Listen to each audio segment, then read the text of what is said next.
ये दिक्कत किडनी की आपको कब शुरू हुई थी? पिछले साल में ज़्यादा बीमार हुई तो जब मेरे चेकअप वेकअप हुए सारे तो उसमें आई ये परेशानी। डॉक्टर को दिखाया, उन्होंने फिर ये बात बताई हमें किडनी वाली की ये परेशानी है। मैं उनको तो यही कहना चाहती हूँ, सलाह यही देती हूँ कि जहाँ मैं अपना इलाज करा रही हूँ वहाँ कराएं, ज़्यादा बेहतर है। नमस्कार, मेरा नाम है डॉक्टर पुरुधमन और आज हमारे साथ हैं रुखसाना जी। रुखसाना जी की किडनी ख़राब हो रही थी हाई ब्लड प्रेशर की वजह से। इनको शुगर भी है, पीपी भी है, मगर शुगर ने इनकी किडनी को इतना नुकसान नहीं पहुंचाया जितना इनके हाई ब्लड प्रेशर ने पहुंचाया। बीपी की वजह से इनकी किडनी श्रिंक होने लगी और जिसकी वजह से इनके किडनी लेवल बढ़ने लगे। तो अब रुखसाना जी के पास चलते हैं और उनसे पूछते हैं कि उनका एक्सपीरियंस साई संजीवनी में कैसा रहा, क्या उन्होंने 15 दिन के अंदर अपने अंदर चेंजेस देखे। रुखसाना जी, ये दिक्कत किडनी की आपको कब शुरू हुई थी? मुझे वैसे तो काफ़ी साल से थी ये, फिर भी कितने साल हो गए? कोई 2-3 साल पहले से थी। 2-3 साल पहले से थी। तो लेकिन पिछले साल में ज़्यादा बीमार हुई तो जब मेरे चेकअप वेकअप हुए सारे तो उसमें आई ये परेशानी। पता पिछले साल लगा है? पता पिछले साल लगा था। जब पता लगा था तब लेवल क्या थे?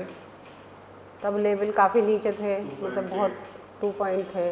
2.8 थे। फिर आपने क्या किया, इलाज लिया होगा इसका? इसका इलाज हम करते रहे।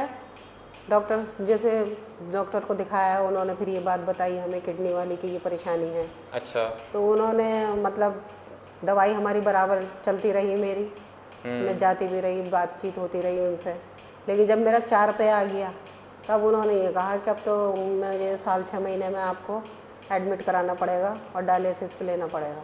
तो इलाज लेते लेते आपके लेवल 2.8 से 4 4 पे आ गए। हाँ, मतलब किडनी खराब होने रुकी भी नहीं उनसे? हाँ, रुकी नहीं। लेकिन हमें इतना उन्होंने एहसास नहीं दिलाया कि ये बात भी जैसे 4 पे आ गई है आपके, बस वो दवाई देते रहे, हमारा टेस्ट कराते रहे। अच्छा। अब जब 4 पे उन्होंने आया अभी 2-4-5 महीने पहले, तो तब उन्होंने ये कहा कि ये 4 पे आ गया, 0.4 हो गया है, हो सकता है साल 6 महीने में मुझे आपको एडमिट करना पड़ जाए।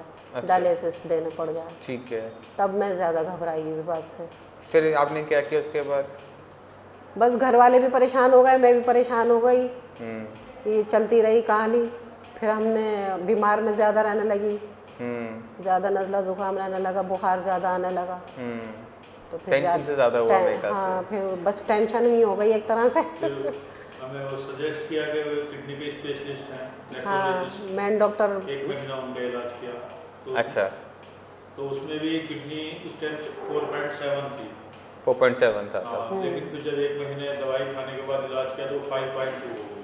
5.2 फिर हम आपके पास आ गए। अच्छा। 5.2 हुई, फिर हमने तब ज़्यादा ये परेशानी हुई कि मतलब हमने पूरे महीने दवाई भी खाई इस चीज़ की, और फिर भी ये थोड़ा नीचे नहीं आया, थोड़ा सा तो नीचे आता। अच्छा। फिर स्टेबल हो जाता। रुक ही जाता, इतना ही हो जाता। हाँ, इतना ही रहा था।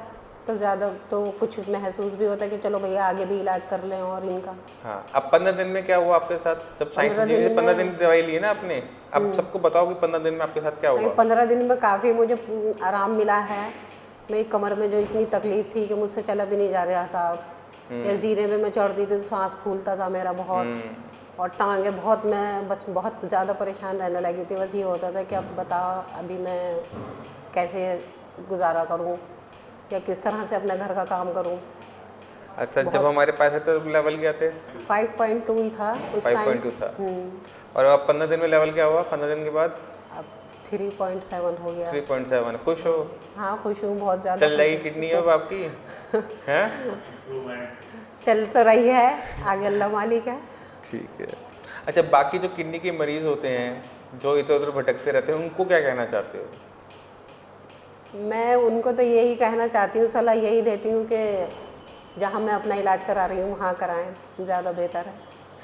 चलिए, ठीक है। किडनी फेलियर एक ऐसी दिक्कत है जिसके अंदर किडनी को रोक पाना, कंट्रोल कर पाना मुश्किल होता है। अगर आप किसी भी किडनी फेलियर पेशेंट की मेडिसिन उठा के देखोगे तो उसमें आपको बीपी की मेडिसिन मिल जाएगी, शुगर की मेडिसिन मिल जाएगी, विटामिन डी मिल जाएगा, कैल्शियम मिल जाएगा, बट कोई भी ऐसी मेडिसिन नहीं मिलती जो पेशेंट की किडनी को बचा सके, पेशेंट की किडनी को दोबारा से इसके फंक्शन को रिस्टोर कर रहे।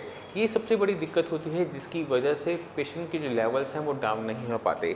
इसी वजह से रुखसाना जी ने जब अपना ट्रीटमेंट लिया तो भी ट्रीटमेंट लेने के बावजूद इनके लेवल बढ़ते चले गए। अगर हम किडनी को सही तरीके से समझते हैं, उसमें सही तरीके से काम करते हैं और किडनी की फंक्शनिंग बढ़ाने पे हम जोर देते हैं तो उसके रिजल्ट्स हमें रुखसाना जी की तरह मिलते हैं कि 15 से 20 दिन के अंदर ही आपके लेवल बहुत अच्छे तरीके से डाउन होने शुरू हो जाते हैं। यही तरीका है अपनी किडनी फेलियर को रोकने का यही तरीका है अपनी क्रिएटिनिन को डाउन करने का।